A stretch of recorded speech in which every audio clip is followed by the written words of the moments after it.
重練傳說新生王篇，作者阿暖。第257章，不好意思，吃了你們的隊長。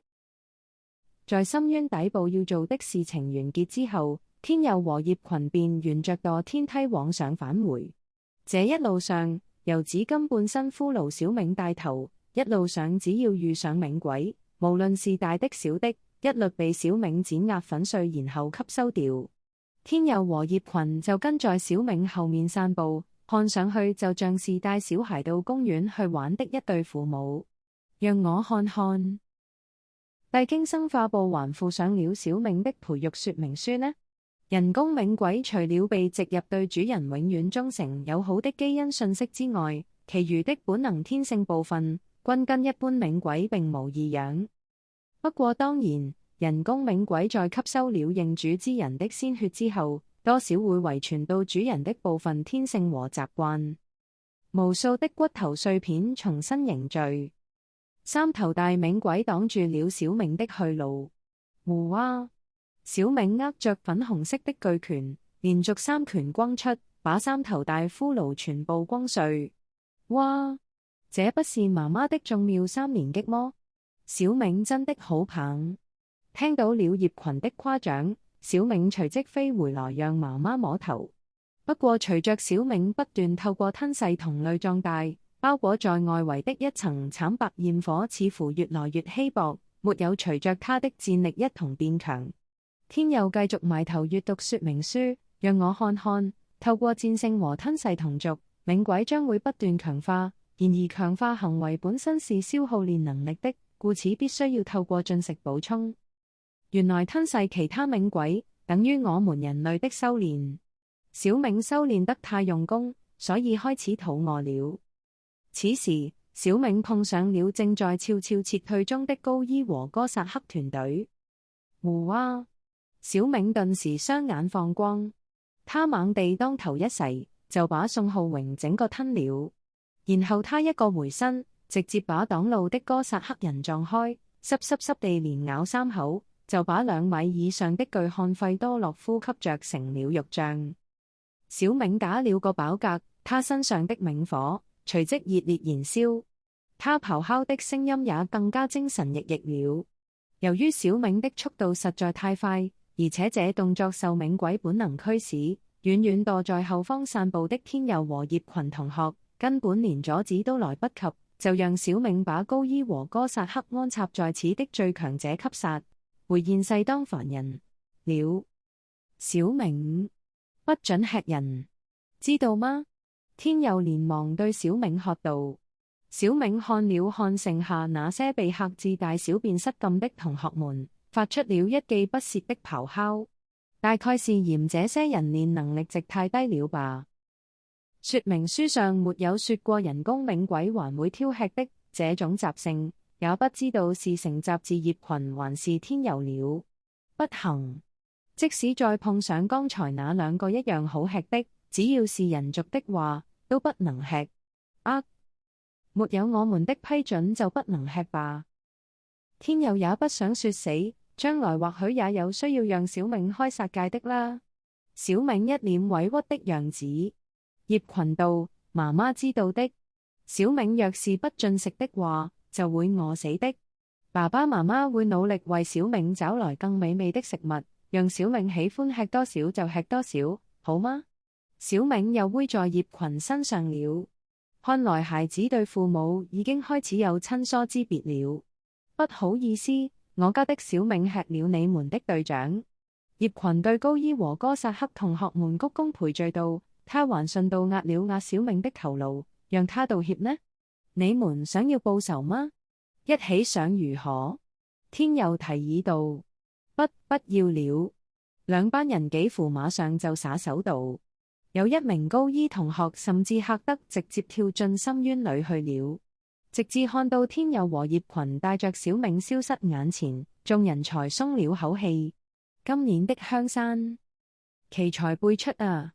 以後見到是從香山來的都掉頭跑吧，掉下深淵不死，以致嚇退超級冥鬼等等，這都可歸類為武力的表現，強弱差別罷了。可是把一頭比超級冥鬼更強的冥鬼當成寵物，這又是什麼玩法？要是冥鬼能夠這麼輕易就被馴服，根本就不需要利用墮天螺旋擊去壓制了吧？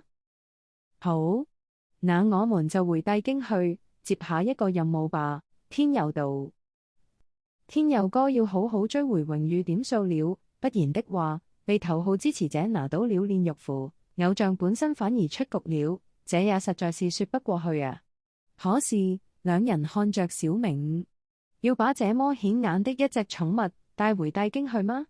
就這樣帶回去的話，恐怕我們從此會成為所有一年生的眾矢之的了，而且也不保證小明會不會又突然失控吃人呢？可不可以把小明收回寵物腰帶裏呢？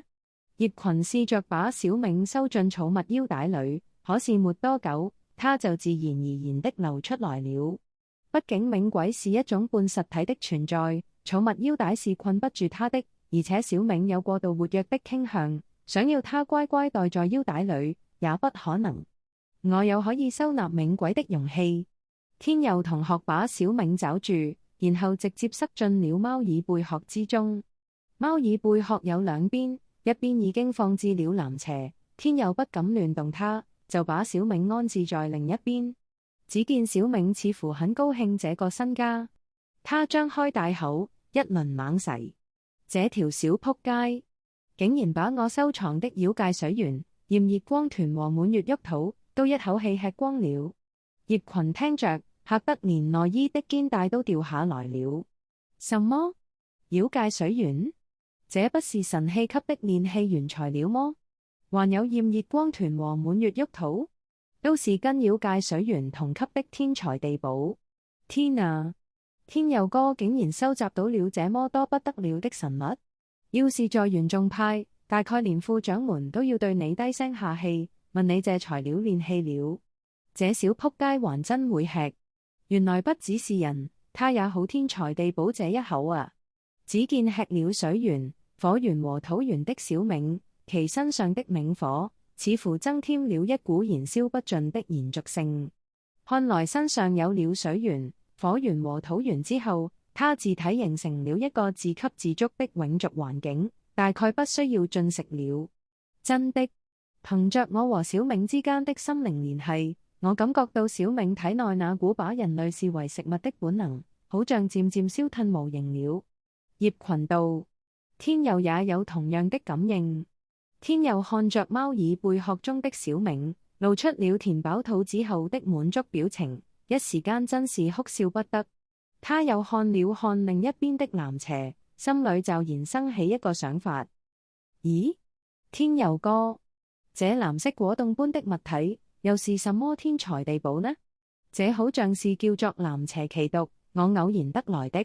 藍邪奇毒，要是我沒有記錯的話，在玄宗秘法的原材料圖鑑中，這是屬於取得難度最高的級別，而且只屬於煉界第二層獨有的。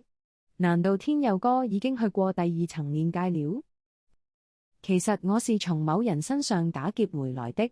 天佑於是便把遺藝一事告知葉群，不過隱去了關於一劍堂和藍雪琪的部分。看天佑哥的眼神，難道你想要把藍邪奇毒餵給小冥吃？天佑哥，你好大的野心啊！一不做二不休嘛。不過讓他們直接融合的話，怕是有點浪費了。我倒是想到了一個法子，不過這要配合我的玄宗秘法，以及需要收集一些特殊的天材地寶啦。天佑和葉群商量過後，決定執行這個計劃。他們回到了帝京之後，仔細檢視着新人任務屏幕上的各種任務，然後不斷查閱有關任務地點的相關資料。找到了，天佑哥，我們接下來就做這個任務吧。兩人接下的下一個任務叫做沙灘環保行 K 級任務，通關獎勵是榮譽點數50點。本章節完。原文小說請到搜尋器搜尋重煉傳說，目前原文進度已到第8季，歡迎免費閱讀、訂閱或購買實體書。